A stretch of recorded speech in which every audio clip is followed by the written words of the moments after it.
सतगुरु ने बताया है कि गृहस्थ फकीर दो दफा हमारा सत्य गहे सो उतरे पारा। उन्होंने यह बताया है कि गृहस्थ और फकीर, गृहस्थ और भक्त दो दफा सतगुरु का चला, और उसमें उन्होंने ये भी बताया, शब्द को समझिए, कि गृहस्थ फकीर दो दफा हमारा सत्य गहे सोई उतरे पारा। इसमें से जो सत्य को समझेगा, सत्य का ग्रहण करेगा, वही जो है पार उतर सकता है, यानी अमर लोक को प्राप्त कर सकता है। यह कोई जरूरी नहीं है कि जो संत हो वही अमर लोक को प्राप्त करेगा, ऐसी बात नहीं है। चलिए आप लोग 1 घंटा टाइम है, 1 घंटा समय, 1 घंटा बोलेंगे, आप लोग आराम करिए। ओ कृष्णा जी यहाँ बैठ कर सुनो, प्रवचन सुनो।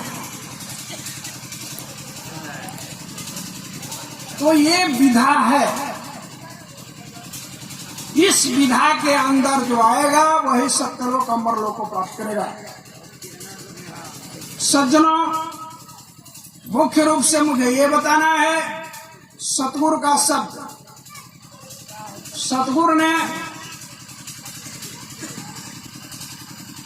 क्यों सतगुरु को यहां आना पड़ा, क्या कारण था, उसके बारे में सतगुरु ने जो बताया है उस बात को हम बता रहे हैं। सतगुरु ने कहा कि पुरुष भेजा मोहि गुण हितकारी, जीव चेतन करि नर को वारी।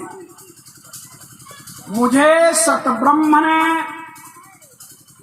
इस लोक में भेजा कि जो जीव गया बहुर नहीं आई, बहुर न हंसा लोक पठाई। यानी सतब्रह्म ने सतगुरु को भेजा। क्यों भेजा? कि उन्हें आया कि जो जीव अवया जीव जो है अमर लोक का, यहाँ का नहीं है। जो जीव गया बहुरी नहीं आई, यानी यह जीव अमर लोक से आया। और उसका क्यों आया, इस बात पर बता रहे हैं और ध्यान दीजिए। सत ब्रह्म जो अचला अमर अविनाशी अखंड जन्मा अमर लोक के निवासी हैं, जो जरा मरण से रहित है, वो यहाँ जन्म नहीं लेते हैं। वह अचल है, अमर है, अखंड है, अविनाशी है। उनके उस सत ब्रह्म के 17 अंश हुए। उन्होंने बताया कि वो 17 अंश वंश थे, तो सतगुरु ने बताया कि 17 अंश वंश पुरुषोत्तम प्रथम निरंजन राय, सहज स्वभावशील संतोषी क्षमा शारदा भाई, दर्शन पर्शन क्रुम दयाजित सूक्ष्म वेद की वाणी, प्रेम प्रीति अमर अचिंत धीरज सुबुद्ध गुण खानी, सुकृत सतगुरुवाद ज्योत जग जननी पुरुष दुलारी, पहरे सप्तनाम मणिमाला सतगुरु की बलियारी। ये 17 अंश हुए। 17 अंश वंश पुरुषोत्तम प्रथम निरंजन राय। प्रथम जो है निरंजन साहब, वो सतब्रह्म के अंश हैं। और निरंजन साहब ने 72 युगों तक उस सतब्रह्म की सेवा में उस सतब्रह्म के साथ रहे। उनके अंदर ये भाव आया और उन्होंने अनुनय विनय सतब्रह्म से किया कि मेरी इच्छा है कि मैं भी कुछ करूं। सतब्रह्म ने उस इच्छा को जाना। चूंकि अंतःकरण को जानने वाले सतब्रह्म हैं, ये तो बहुत छोटी बात है। जीव के अंदर जो भाव है उसको सतब्रह्म समझते हैं। इंद्रियों की बात तो छोड़ दी जाए। उस सत ब्रह्म ने क्यों मस्तु कर दिया? ओके, आप करो। उन्होंने इस तीन लोक का इन तीनों लोकों में विस्तार शुरू किया, यानी उन्होंने सृष्टि की रचना की। सृष्टि मतलब मूर्ति की रचना की, जो 84 लाख प्रकार की मूर्तियां हैं। आप लोग सुने हैं कि 84 लाख प्रकार की जोनियां हैं, और उससे ऊपर यह मानव योनि है। 184 भ्रम के पग पर अटका है, अब की पासा ना मिले तो फिर 84 जाए। यानी यह जीव जो है 84 लाख योनियों का भ्रमण करने के बाद तब जो है मानव जीवन में आता है, मानव का शरीर पाता है। सत ब्रह्म ने यूं वस्तु कर दी, और उन्होंने इस 84 लाख प्रकार की मूर्तियां बना दी, जिसमें थलचर, नवचर या जो 4 प्रकार के अंडुज, पिंडुज, उखमज, अंचर 4 प्रकार की सृष्टि का विकास हुआ। जल में रहने वाले जीव प्राणी अनेकानेक तरह के हैं, आसमान में उड़ने वाले जीव प्राणी अनेकानेक प्रकार के हैं, पृथ्वी पर रेंगने वाले, चलने वाले अनेकानेक प्रकार के हैं। यानी 84 लाख प्रकार के जीव हैं, यानी मूर्तियां हैं, जीव नहीं मूर्तियां हैं। और ये 84 लाख प्रकार की सारी मूर्तियां बन गई। उड़ने वाला, तैरने वाला, चलने वाला, तरह तरह की मूर्तियां बन गई। सारी मूर्तियां बनकर के तैयार हो गई, लेकिन उसका संचालन होना संभव नहीं था। इसलिए निरंजन साहब ने पुनः जो है उस सतब्रह्म से अनुनय विनय किया कि सरकार, हमने सृष्टि की रचना तो कर ली, परंतु आप उस जीवों को भेजें ताकि उस रचना को देखें। सतगुरु ने जो मैंने पहले शब्द बोला, सतगुरु ने बताया कि तू पंछी हो अजर अमाना। सतगुरु ने बताया कि है जीव, हम सभी जीव प्राणियों को, कि तू पंछी हो अजर अमाना, सैल करत यहाँ आई भुलाना। है जीव, तू अजर हो, अमान हो और अमर लोक के निवासी हो, यहाँ सैल करने के लिए आया। यानी जीव वहां से चला, सतब्रह्म का आदेश हुआ, और जीव यहाँ पर जब आया अमर लोक से, तो यहाँ देखा कि पांख वाला है, उड़ने वाला है, तैरने वाला है, चलने वाला है। तो जीव सारी मूर्तियों को देख करके उसमें प्रवेश करने लगा। उड़ने वाले में प्रवेश किया तो उड़ने लगा, चलने वाले में प्रवेश किया, चलने लगा, तैरने वाले में प्रवेश किया तो तैरने लगा। यानी यह जीव इस आनंद में आ गया, इसे उड़ने में मजा मिलने लगा, तैरने में आनंद मिलने लगा। अब हुआ क्या, इस जीव के साथ घटना क्या हुई? इस जीव के साथ घटना हुई, इसे कर्म बंधन में बांध दिया गया। इसके ऊपर कर्म का बंधन डाल दिया। क्या कर्म का बंधन रहा? जैसे सतगुरु ने बताया कि जोई जोई कर्म की ना सोई संग लगा। जोई जोई कर्म की ना सोई संग लागा, देह धरी धरी मर देवे रे भागा। चोरनी के संग बसे साधु संग त्यागा। ऐसा उन्होंने बोला कि जहां जहां खून करवे सोई करिया दागा। यानी यह जीव जिसमें प्रवेश किया और उसके वजह से कोई घटना घटी तो उसका दोषी यह जीव बन गया। जैसे मान लीजिए शहर में प्रवेश किया, और शेर में प्रवेश किया तो उसका नेचर हो गया हत्या, वह जीव को मारने लगा, तो उसके ऊपर कर्म बंधन, यानी जीव के ऊपर कर्म बंधन से इस जीव को बांध दिया गया। अब जीव बेचारा हो गया, फंस गया, और फंस करके इसी आवागमन के चक्कर में लग गया। यानी इसे यह रोग लग गया, इतना बड़ा रोग लगा कि कर्म के अनुसार यह जन्म लेने लगा, कर्म करने लगा, मरने लगा। कर्म हुआ सिर बोझ, सुन ले पंडित राज, काल झपेटा हमारी है तो बटई वो आवाज। इतना ही कर्म बंधन में बंधा कि एकदम जो है जकड़ गया। तब सत ब्रह्म को ध्यान आया और उन्होंने कहा कि जो जीव गया बहुरी नहीं आई। सतगुरु से, सतगुरु भी उस सतब्रह्म के अंश हैं। सतब्रह्म ने सतगुरु से कहा कि जो जीव गया बहुरी नहीं आई, बहुरी न हंसा लोक पठाई। जो जीव गया वो फिर लौट कर आया नहीं, और इन्होंने कहा था कि मैं ले जाकर के दिखा करके फिर आपको लौटा दूंगा। तो जो जीव गया बहुरी नहीं आई, लौट नहीं आई, बहुरी न हंसा लोक पठाई। उन्होंने फिर जो है उस हंस को, जो जीव गया था, उसे इस लोक में नहीं भेजा। इसीलिए सतब्रह्म ने कहा कि जमू दीप तुम जाहू उजागर, जमू दीप तुम जाहू उजागर, हंस बोध लाओ सुख सागर।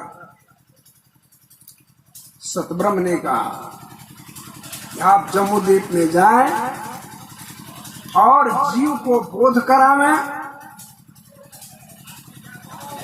क्या बोध करावें? बोध करावें कि तू पंछी हो अजर अमाना, तू पंछी हो अजर अमाना, सैल करत यहाँ भुलाना। अय जीव, तुम यहाँ के निवासी नहीं हो, तू सत्यलोक के, अमरलोक के निवासी हो, और यहाँ सैल करने के लिए आया और इसी को अपना घर मान बैठा। ये गलत है। इसलिए सत शब्द का उपदेश दिया। सत, ये सारी सृष्टि जो बनी है, सारे अध्यात्म, सारे धर्म ग्रंथ बता रहे हैं, यह जो है माया से सृष्टि बनी हुई है। माया की सृष्टि थी, इसमें सत्य तत्व कुछ नहीं था। लेकिन जीव जब प्रवेश कर गया तो इस सत्य तत्व में बदल गया, इसका रेखा बदल गया। जिस तरह से हम लोगों का सभी मानव की शरीर है, उनको मना करो, बोले ना। जो मानव शरीर है, इस मानव शरीर में, अरे भाई उसको मना करो, उसको मना करो, कहाँ कर दिया? इस मानव शरीर में जो जीव निवास करता है,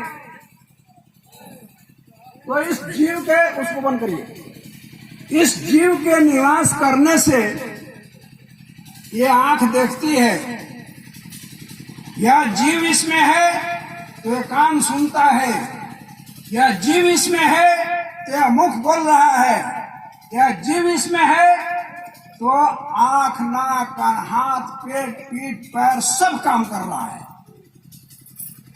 लेकिन जिस समय यह जीव नहीं रहता है, सत्य तत्व नहीं रहता है, जिस समय सत्य तत्व यहाँ से छोड़ देता है इसको, तो ये आंख कहीं जाती नहीं है, यह कान कहीं जाता नहीं है, नाक कहीं जाता नहीं है, मुंह कहीं जाता नहीं है, पैर कहीं, हाथ पैर पीठ कहीं नहीं जाता है, सब जस के तस बना रहता है।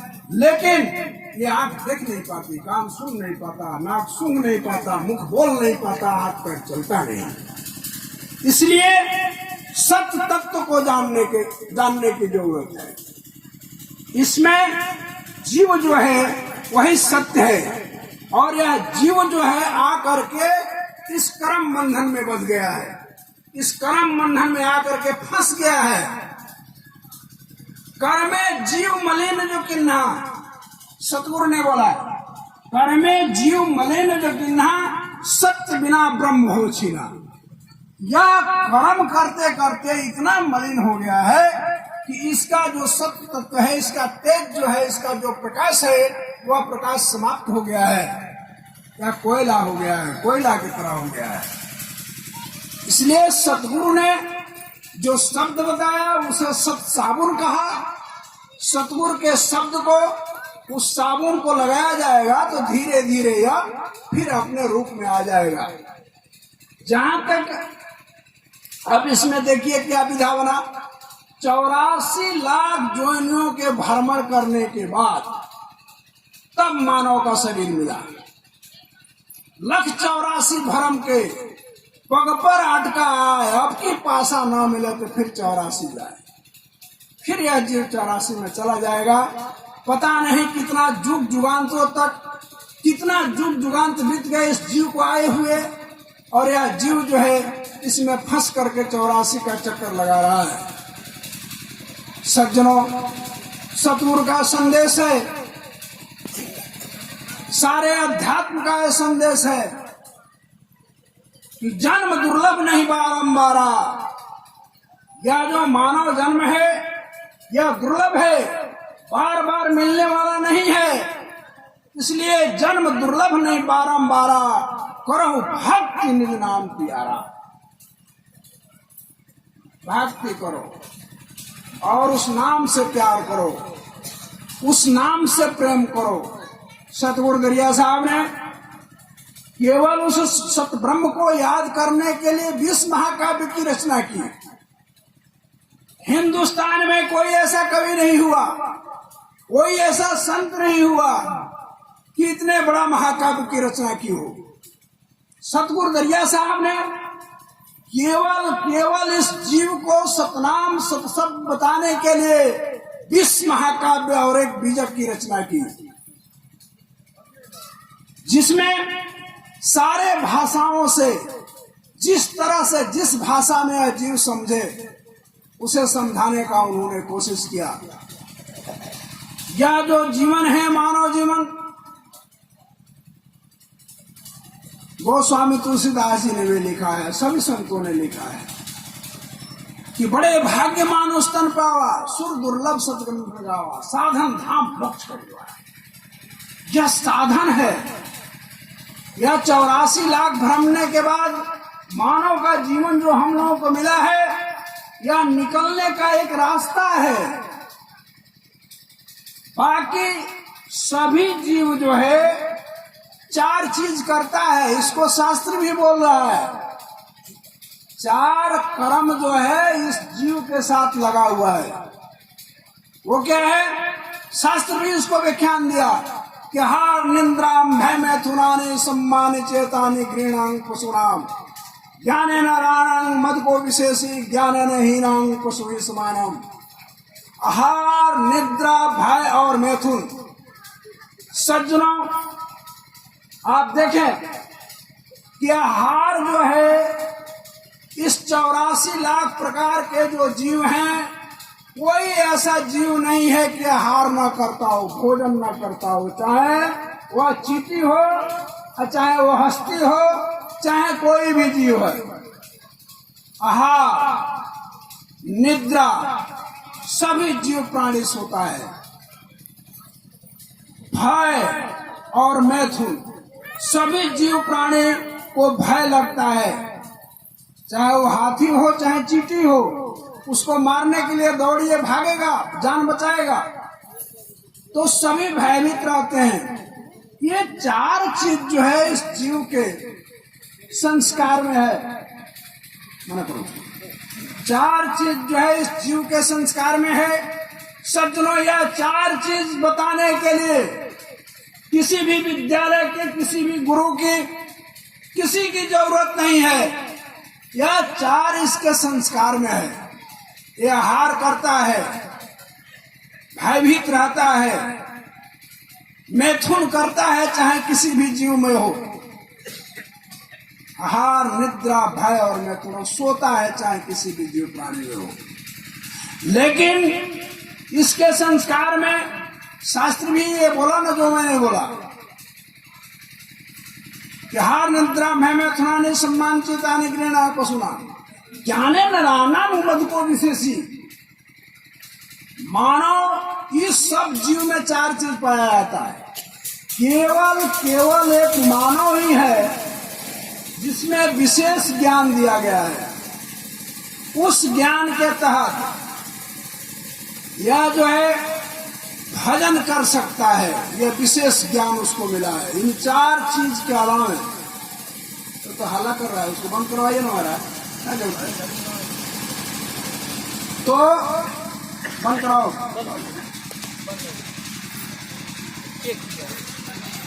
इन चार चीज के अलावा एक मानव ही है जिसमें और पशु पक्षी भजन नहीं कर सकता है। केवल एक मनुष्य ही है कि परमात्मा के नाम का जाप कर सकता है, भजन कर सकता है, और बिना भजन का कोई उपाय नहीं है। बिना भजन का कोई उपाय नहीं है उस परम पद को पाना। सतगुरु ने भी कहा करो भक्त जीवन है थोड़ा, करो भक्त जीवन है थोड़ा, मानव शक्ति कहा सुन मोरा।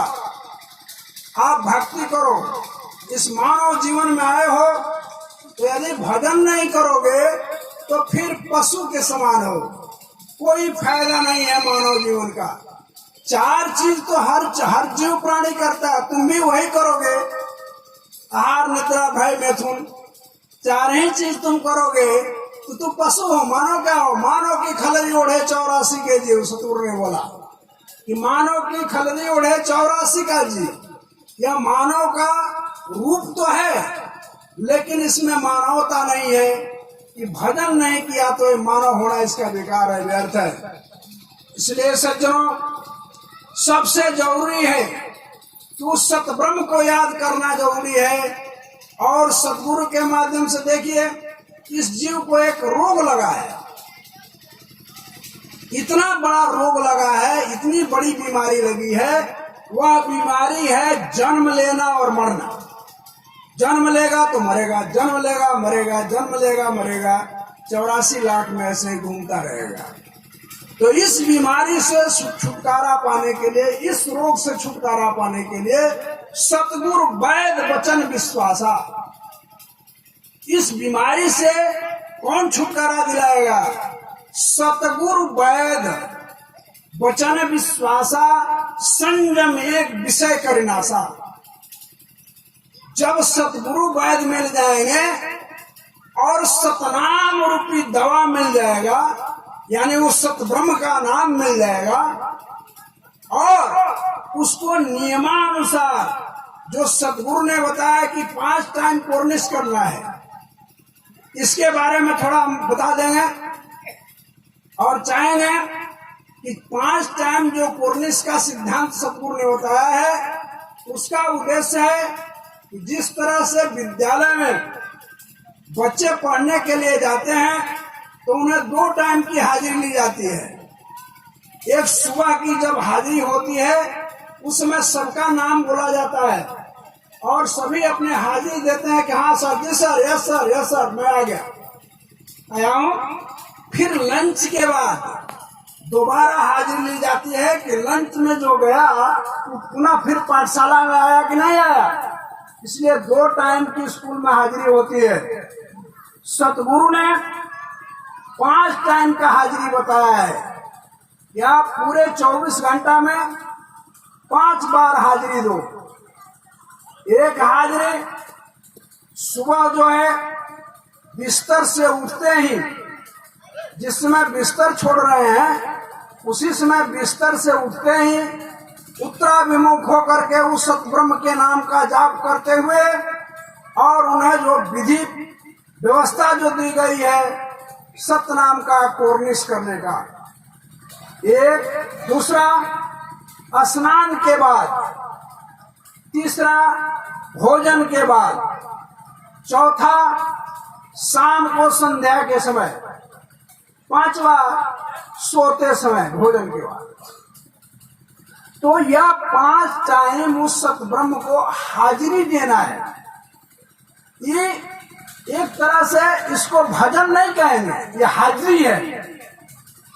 ये केवल क्या हाजिरी है कि मैं सतब्रह्म के उस सतनाम के पाठशाला में उपस्थित हूं, यानी आपके शरण में मैं हूं। ये 5 टाइम का कोर्निश जो है। अब देखिए, लड़का पढ़ने के लिए विद्यालय में जाए और दोनों टाइम पक्का हाजिरी दे, सुबह भी और लंच के बाद भी, तो हाजिरी देने से तो उसको विद्या नहीं ना आएगी भाई। विद्वान नहीं बन सकता है केवल जाकर स्कूल में हाजिरी दे आए हैं, उससे तो विद्वान नहीं बन सकता है। उसे पढ़ना पड़ेगा, उसे पढ़ना पड़ेगा। जब तक ये पढ़ेगा नहीं तब तक वह पास नहीं हो सकता है, डिग्री प्राप्त नहीं कर सकता है, अपने पद को प्राप्त नहीं कर पाएगा। इसलिए आप लोगों को जो विधा सतगुरु के माध्यम से बताया गया है, चाहे वो संत हो चाहे वो गृहस्थ हो, तो ये तो 5 टाइम हाजिरी देना अनिवार्य है। साथ साथ भजन करना बहुत जरूरी है, यह आवश्यक है। इस शरीर में यदि ये मान लिया जाए, किसी से कोई पूछता है कि तू कौन हो, क्या बताएगा कि मैं कौन हूं।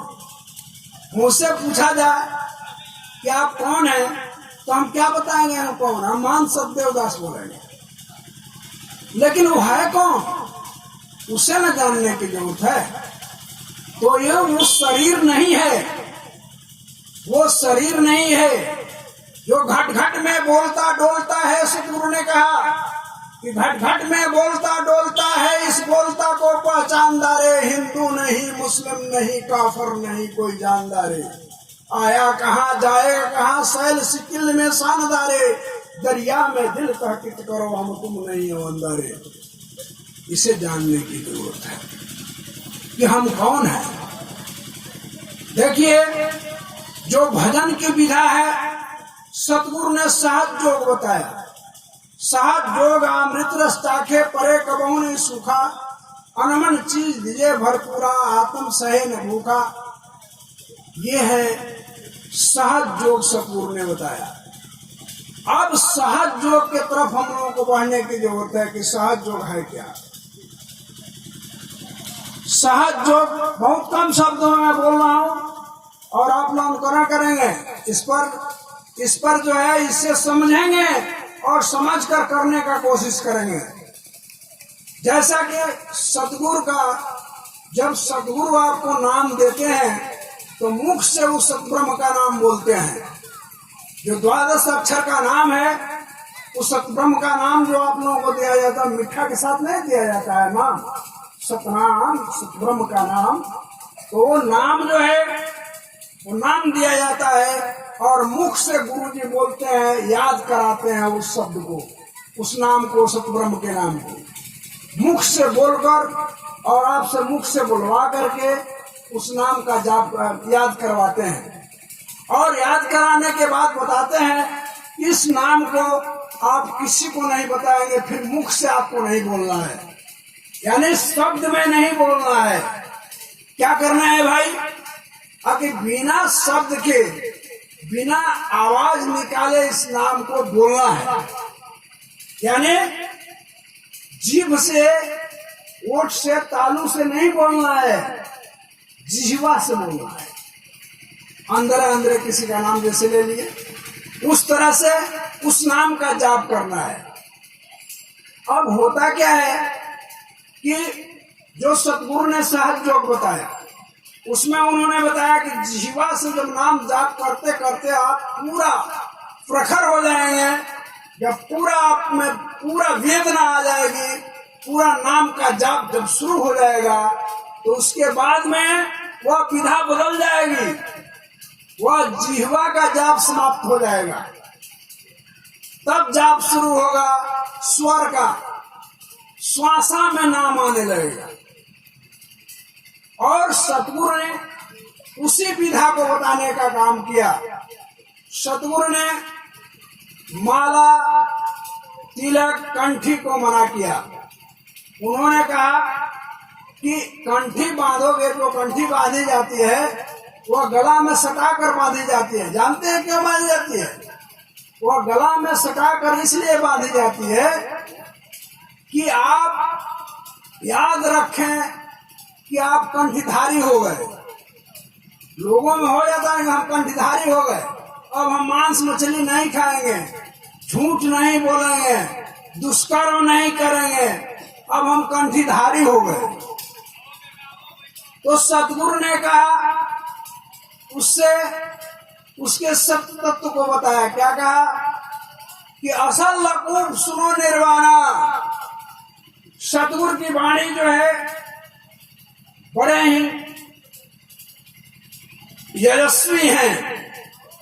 सतगुरु ने कहा कि असल लकूब सुनो निर्वाणा, दिल की कंठी असल ईमान। मैं असल बात तुम्हें बता रहा हूं, असल बात को जानो, सत्य बात को जानो। कि जैसे कंठी बांध लिया, कंठी मना थोड़े करेगा, मत खाओ मत पियो।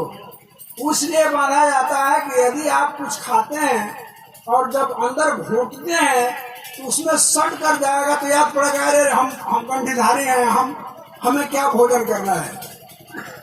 सतगुरु ने कहा कि यह भी कच्चा चीज है, पक्की बात मैं बता रहा हूं।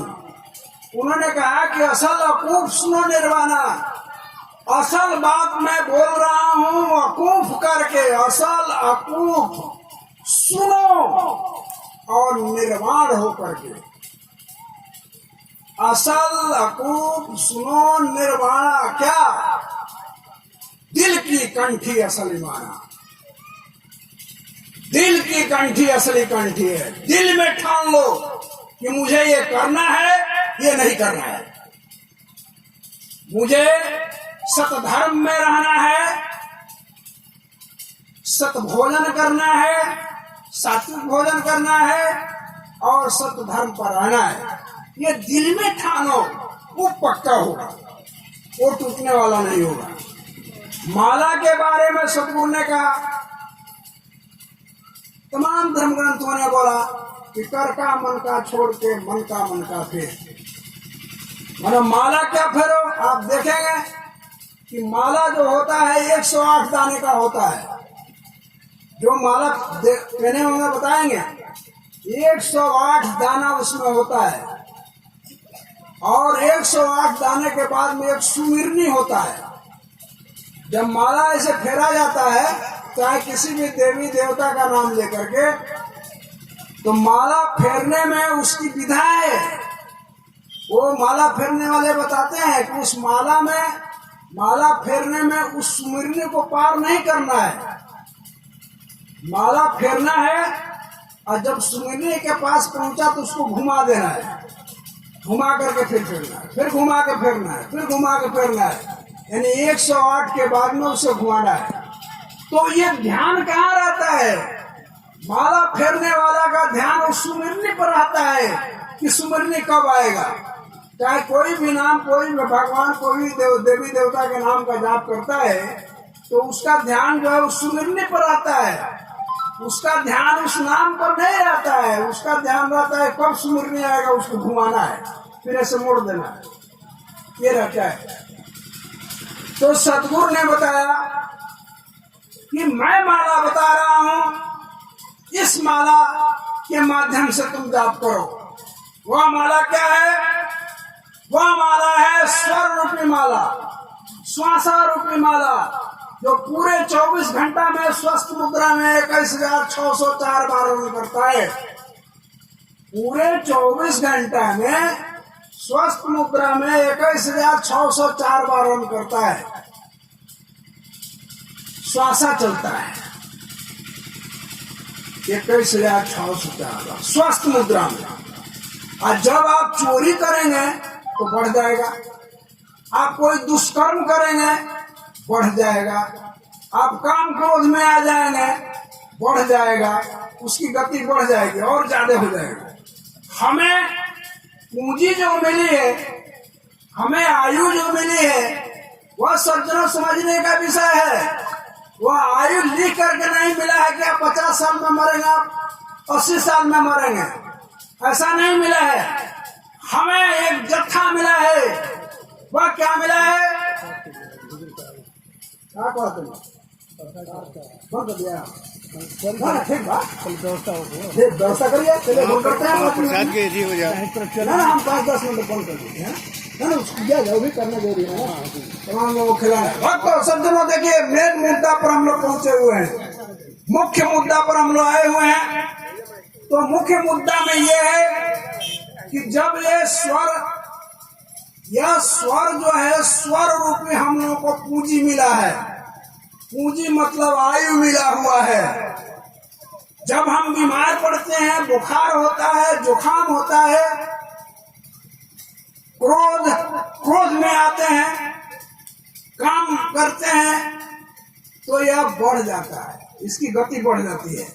यानी कभी 21,604 बार नहीं रहेगा कि 50,000 पर चला जाएगा, 1,00,000 पर चला जाएगा। जिस समय संभोग करेंगे उसमें दुनिया भर का बढ़ जाएगा। चूंकि पाप कर्म जब आप करेंगे तो ये बढ़ जाएगा, और जब आप सतधर्म करेंगे, भजन करेंगे, ध्यान करेंगे, समाधि लगाएंगे, तो यह 21,604 बार नहीं रहेगा, या 10,000 पर आ जाएगा, 8,000 पर आ जाएगा, 0 पर भी आ जाएगा। यह 0 पर तब आएगा जब आप पूर्ण समाधि में होंगे, जब आप एकदम लगाव आपका हो जाएगा, तब एक पूर्ण रूप में, तब वह आपकी आयु का कोई सीमा नहीं रहेगा। ये विधा है। अब चलिए, उधर इतना दूरी नहीं जाना है, हमें यह बताना है कि सतगुरु ने कहा कि माला कौन फेरो, तो माला फेरो नाम का, और इस स्वर में परमात्मा के नाम को डालो। श्वासा में हरदम, उन्होंने कहा, बात समझने की है, सतगुरु ने किसी चीज को छोड़ा नहीं है। उन्होंने कहा कि हरदम में दम लगाए रहो, हरदम में दम लगाए रहो, जहां दम लागे वहां गम लाए। यानी दम माने श्वासा होता है। हर श्वास में नाम जप, कहा उन्होंने कि हर स्वर में परमात्मा के नाम को। देखिए भाई, आंख हमें मिली है देखने के लिए, कान हमें मिला है सुनने के लिए मेरे भाइयों, मुख मिला है हमें बोलने के लिए, हाथ पैर मिला है कर्म करने के लिए, कान मिला है सुनने के लिए। इसका काम है, आंख का काम है देखना, कान का काम है सुनना, मुख का काम है बोलना, नाक का काम है सुनना, लेकिन स्वर का कोई काम नहीं है। और एक वही माला है स्वर रूपी, जिसका जो कभी भी बंद होने वाला नहीं है। चाहे आप सोए रहिए, जागे रहिए, चलते रहिए, पढ़ते रहिए, लिखते रहिए, कुछ भी करते रहिए, वह माला कभी बंद होने वाला नहीं है। वो माला हमेशा चलता ही रहेगा।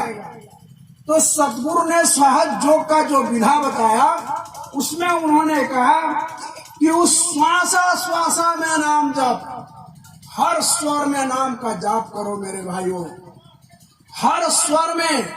और अपने आप हिसाब भी करना है, अपने आप हिसाब करना है कि पूरे 24 घंटा में 21,604 बार में इतना पास किया, और इतना पास करने में आपने कितना बार परमात्मा का नाम लिया, यह आपको हिसाब करना है। किसी हिसाब जमराज और किसी धर्मराज की जरूरत नहीं है।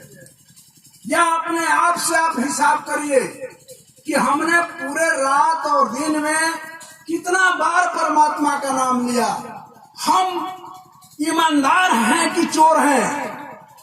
हम उस सद्ब्रह्म से अपने आप से चोरी करते हैं कि ईमानदारी करते हैं? यदि हम ईमानदार हैं, हम पक्का हैं, तो हम जो है 21,604 बार नाम का जाप करने का कोशिश करें। और नहीं तो तुम पुरुष से भव सतगुरु का, एक सतगुरु ने निरंजन साहब को कहा कि तुम पुरुष से भव चोर जोगजीत नाम है मोर। तो उस सतब्रह्म से चोर बनने की जरूरत नहीं है। देखिए, सबका काम है, आंख नाक कान मुंह सबका काम है, लेकिन इस स्वर का कोई काम ही नहीं है। हाथ से तो सतगुरु ने इसीलिए ने कहा कि कर से कर्म करो विधि नाना। सतगुरु ने यह नहीं कहा कि बैठकर केवल समाधि लगाओ और ध्यान करो, नहीं। सतगुरु ने जो विधा बताया, उन्होंने कहा कि एक कर्म भूमि है, यहाँ पर काम करना है, इस कर्म भूमि से कभी भी पीछे नहीं हटना है। कहा उन्होंने कि कर से कर्म करो विधि नाना, सुरता रखो जहाँ के का निधाना। केवल स्वर और सुरता को दुरुस्त रखना है तो किसी चीज की जरूरत नहीं पड़ेगी। समझ में आया? इसलिए श्वासा से नाम का जाप करना है। अब उसके आगे बढ़िए। उसके आगे क्या होगा कि जो आप स्वर से, पहले तो आपने जिह्वा से नाम का, मुख से बोला, फिर जिह्वा से नाम का जाप किया, उसके बाद स्वर पर आ गया। स्वर से जब पूर्ण रूपेण आप स्वर को अभ्यस्त हो जाएंगे, उसके बाद जीव नाम बोलेगा। जब तक जीव या जो शरीर में जीव है, जब तक वह जीव उस नाम को नहीं बोलेगा, तब तक वो पीऊ सुनने वाला नहीं है मेरे भाइयों। इस मुख से बोलने से वह सत ब्रह्म सुनने वाला नहीं है। उस सत ब्रह्म को यदि अपनी आवाज सुना देनी हो तो फिर जब तक जीव नहीं बोलेगा तब तक वो नहीं सुन सकता है। इसलिए इस जीव का पीऊ जो है, जब तक उस पीऊ को ये जीव नहीं बोल देगा, पुकार देगा, तब तक वो सत ब्रह्म सुनने वाला नहीं है। तो ये विधा है, ये भजन की विधा है। तो हमें अंतःकरण से उस जीव के से नाम को बुलवा देना है। जब वह जीव नाम का उच्चारण कर देगा तो सतब्रह्म आपके सामने होंगे और इसका लाभ हो जाएगा उस जीव से और उस पीऊ से। देखिए, अब उस पीऊ से मिलने के लिए, जैसे मान लीजिए कि माताएं हैं, अब उस जीव, कोई भी औरत है तो अपने पति से मिलने के लिए श्रृंगार करती है ना। 16 श्रृंगार कहा गया है, तरह तरह का श्रृंगार, हर अंग में श्रृंगार होता है। तो उस परमात्मा से, पति से मिलने के लिए तो श्रृंगार करना है, और उस परमात्मा से मिलने के लिए 17 तरह का गहना को धारण करना पड़ेगा। चूंकि इस जीव को फंसाने के लिए 16 महाशक्तियां लगी हुई है।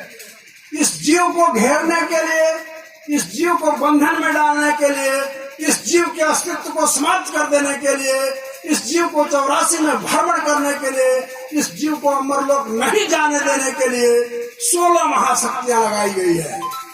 सज्जनों, उन 16 महाशक्तियों में जो काम है, क्रोध है, लोभ है, मोह है, तृष्णा है, अहंकार है, इस तरह 16 शक्तियां लगाई गई है। और एक से एक सतगुरु ने कहा कि एक से एक माने वीर हैं, एक से एक शब्द नहीं उठ रहा है, एक से एक जो है मानो खानों की जक्कर है। दौलत, दुनिया, माल, खजाना, खर्चे, खाए सफक्कर है, कह दरिया कुटन बेगी और माया का जक्कर है, जक्कर है। तो इस जीव को फंसाने के लिए 16 महाशक्तियां लगाई गई है। काम एक है कि काम, सतगुरु ने कहा कि काम लहर जब तन में आवे, जब इसकी लहर आती है, काम लहर जब तन में आवे तो ज्ञान दीपक कहाँ जाए बुझाए। जो आपका ज्ञान रूपी दीपक है उसको जाके बुझा देगा, सब अंधेरा हो जाएगा, आप भटक जाएंगे, आप सही जगह पर नहीं जा पाएंगे। काम लहर जब तन में आवे तो क्या करता है कि ज्ञान दीपक कहाँ जाए बुझावे। जब इसकी लहर आएगी, क्रोध है, मोह है, मोह तो एक से एक है, एक से एक टरत नहीं टारे। सतगुरु ने कहा एक से एक टरत नहीं टारे, जब खाड़ों का शक्कर है, दौलत, दुनिया, माल, खजाना, खर्चे, खाए से फक्कर है, कह दरिया कुटन बेगी और माया का जक्कर है। तो मोह है, मोह के बारे में आप देखिए कि मोह पदार्थ है जगमाही। सतगुरु ने बोला मोह पदार्थ है जगमाही, इस मोह न त्याग सके अनुरागी, मोह के कारण राम जो व्याकुल नींद न आवत लखन लगी। जिसमें सीता का हरण हुआ था, उसमें जो पुरुषोत्तम भगवान राम कहे जाते हैं, उन्होंने पशु पक्षियों से पूछना शुरू किया हे खग मृग मधुकर श्रेणी, तू देखा सीता मृग नैनी। माने इतना मोह, मोह पदार्थ है जग में, इतना प्रचंड चीज है। काम, क्रोध, लोभ, मोह, मोह का बहाना है। मोह भी प्रचंड है, तमाम मोह, धन का मोह, बाल बच्चों का मोह, गुरु चेला का मोह, मठ मंदिर का मोह, तमाम मोह लगा हुआ है। ये प्रचंड है, एक भी छोड़ने वाला नहीं है। तृष्णा है, अहंकार है, और तृष्णा तो इतना न है, एक हुआ तब दुई के सतगुरु ने कहा कि एक हुआ तब दुई के धावे, तीजे त्रिविध लागा, 13 5 15 जब भाई वो मगर महल में जागा, 15 गुना 30 जब भाई वो 30 दिना वह 60 हुआ तब 100 के धावे मौकम माने गाड़ी। यानी एक चीज होता है फिर दूसरी चीज की चाहत करता है। यदि किसी के पास साइकिल नहीं है तो वो चाहता है कि मेरे को भगवान साइकिल दे दो। जब साइकिल उसके पास हो जाती है तब कहता है कि बाहर ऊपर वाले मेरे को मोटरसाइकिल दे दो। जब मोटरसाइकिल हो जाती है तब चाहता है कि कार मिल जाए। जब कार मिल जाता है तो उसमें चाहता है कि काफी आरामदेह वाला कार मिल जाए। तो ये है तृष्णा। तो इतना प्रचंड चीज इसके साथ लगा हुआ है, एक से कोई बच सकता है? काम, क्रोध, लोभ, मोह, तृष्णा, अहंकार, इससे बचना बड़ा मुश्किल है। इससे बचने के लिए सदगुरु ने विधा बताया कि सदगुरु ने कहा कि देख भाई तू डर मत, ये 16 शक्तियां तो मैं तुम्हें 17 शक्तियां दे रहा हूँ, उन शक्तियों का प्रयोग कर। क्या 17 शक्ति सदगुरु ने दिया? सदगुरु ने 17 शक्ति को बोध कराया। 17 शक्ति में साहस, भाव, शील, संतोष, क्षमा, दया, श्रद्धा, भक्ति, सत्य, अहिंसा, इन 17 चीजों को धारण किया। मेरे सज्जनों, भक्तजनों, आप इस बात को जाने, इन 17 शक्तियों में से केवल दो शक्तियों का प्रयोग जो है महात्मा गांधी ने किया था, सत्य और अहिंसा। इन 17 में से 2 का उन्होंने प्रयोग किया था, केवल सत्य और अहिंसा। इन 2 का प्रयोग का परिणाम हुआ कि हिंदुस्तान आजाद हो गया। उस महात्मा ने इस देश को अंग्रेजों से आजाद कर दिया केवल 2 का प्रयोग करने से। और इस जीव को यदि आजाद करना है तो सतगुरु के वाणी को मान करके आप 17 शक्तियों का प्रयोग करें, या जीव भी इस बंधन से आजाद हो जाएगा और यह अमर पद को प्राप्त कर लेगा, जिसमें सहज स्वभाव से। अब देखिए होता क्या है, सहज इसमें भाव आ नहीं सकता, शील इसके अंदर है नहीं, संतोष तो है ही नहीं है, संतोष है ही नहीं है। स्वभावशील संतोष, क्षमा करना ही जानता नहीं है। कोई गरिया दे तो तुरंत मारेगा प्राण से, कोई मार दिया तो उसको नट्टी दाब देगा, तुरंत उसको करेगा। सहज स्वभावशील संतोष, क्षमा, दया है नहीं। तो इन सबका ग्रहण करना पड़ेगा, इन 17 शक्तियों का। जब तक इन 17 चीजों का आभूषण अपने अंदर, या जीव जो है प्राण के पति कौन है? परमात्मा है। प्राण जो है स्त्री है, स्त्रीलिंग है, और इस प्राण का पति कौन है? परमात्मा है। तो उस परमात्मा को रिझाने के लिए, उस परमात्मा को अपने बस में करने के लिए सज्जनों इन 16 शक्तियों रूपी गहना को धारण करना पड़ेगा। अपने को सिलवान बनना पड़ेगा, अपने को साज भाव में आना पड़ेगा, संतोषी बनना पड़ेगा। ये 17 शक्तियां, दयावान बनना पड़ेगा, सत्यवान बनना पड़ेगा, सहज स्वभावशील संतोष, क्षमा, दया, श्रद्धा, भक्ति, इन 17 प्रकार के गहना को पहनना पड़ेगा। जब इन 17 प्रकार के गहना को पहन करके सज कर तैयार हो जाएगा, इस गहना को पहन करके उस समय वह परम पिता परमात्मा जो प्राण के पति है इसको अपना लेगा। पक्का?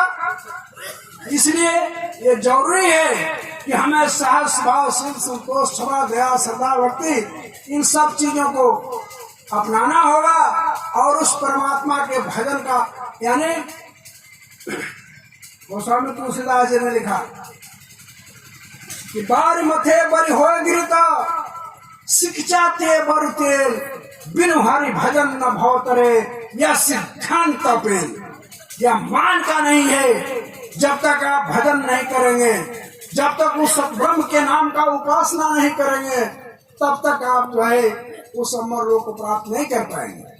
लेकिन इतना उन्होंने जरूर कहा सतब्रह्म ने कि चूंकि आप शक्तिमान हो जाएंगे, लेकिन यह निश्चित है कि आपने यदि 2 दिन भी 5 दिन भी परमात्मा के नाम का जाप कर लिया, संजोग बस सतगुरु के शब्द द्वारा सतब्रह्म का नाम मिल गया और 2, 4, 5 दिन भी आपने भजन कर लिया, तो आपको 84 में नहीं जाने दिया जाएगा, पुनः मानव बनाया जाएगा, फिर आपको मौका मिलेगा। तो हमें जो मौका मिला है, इस मौका का हम लोग लाभ उठाएं और आवो सतगुरु शरण सवेरा, मानव शब्द कहा सुन मोरा। सतगुरु के शरण में जल्द से जल्द आना है और सतब्रह्म के नाम का उपासना करना है।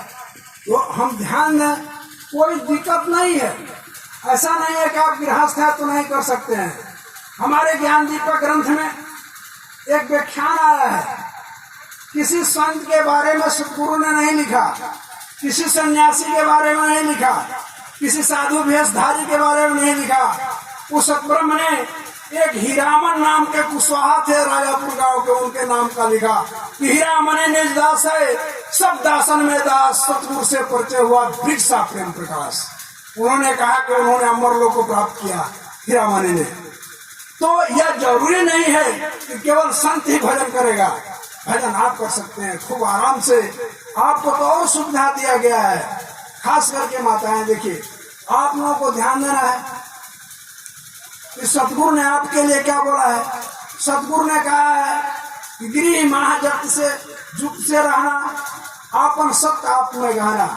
गृह में जुक्ति से रहना है। कैसा है? पर आप लोग ये साहेब